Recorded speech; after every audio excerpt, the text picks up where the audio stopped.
Vampire games have received a new sandbox, rising in their ranks. The Gothic and Dark Survival MMO appeared in Steam Early Access quite recently, but has already received a lot of positive feedback and managed to earn the interest of the players. How did she do it? Let's take it closer to that novelty. First of all, after entering the game, we are shown a short story clip that introduces the future vampire to the course of affairs.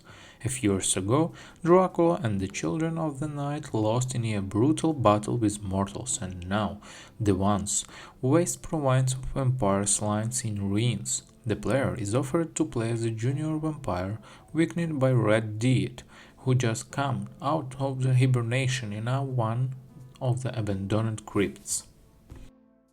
The character editor itself is a simple and not replayed with frills. It will not work to customize your bloodsucker in detail, but in the future you can put a mirror in which you can change your appearance for free.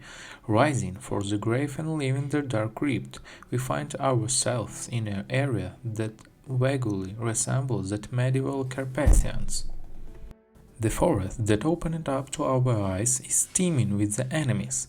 It used to be inhabited by vampires, but after the great confrontation, all the Gothic family estates become ruins. On one of the heights you like, you can build your first castle and go hunting. We Rising kindly provides you with tasks and leads you by the hand, showing you what will be more useful to do at the current stage. For thieving, the goal set by the game is very easy to deal with the gameplay. Having placed the coffin for rebirth, the first thing to do is go for the form of the wolf, which will make it possible to move faster around the map.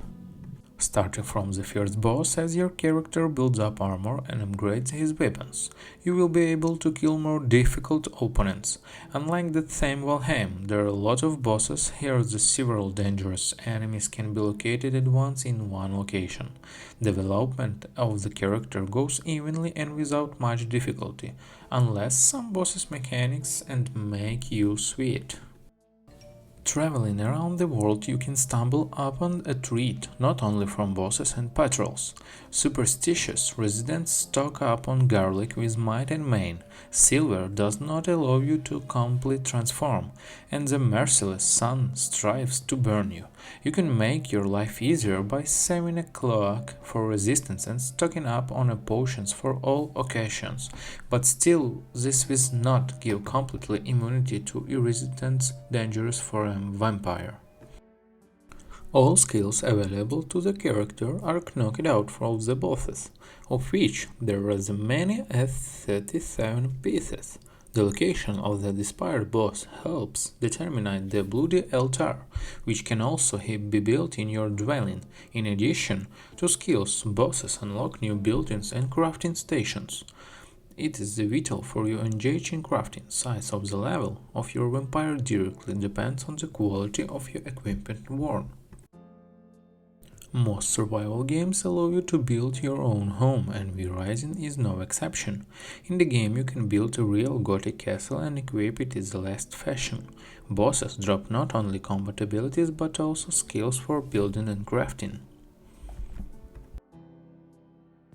Of course, like any self-respecting vampire, you can drink blood, and it's not enough just to eat the first citizen that came across. The quality of the blood determines the buffs that your character receives, and when the bloodman comes, these buffs are further enhanced. Hunting for tasty bonuses will be a nice addition during the game. Rising uses the Unity engine, which gave the game a good picture. Cartoon-inspired graphics and top-down view create a special charm. Musical accompaniment only enhances the Gothic atmosphere and helps to fully immerse yourself in the world of Vardoran. Like other games in early access, Rising has its own flaws and bugs. However, I did not notice the global problems and exploits. The critical bug that caused the roof of the castle to disappear was fixed in less than a day, and in general, the team tries to release hotfixes often and works on emerging problems. We Rising is a decent multiplayer survival sim. The game definitely deserves your attentions. For less than you can get a large amount of content, which is already superior to same that Valheim at the moment. It will take more than a dozen hours to complete the game, and this is just the beginning. I have enjoyed playing the game for more than 60 hours and will continue my adventure. Thanks for watching, guys.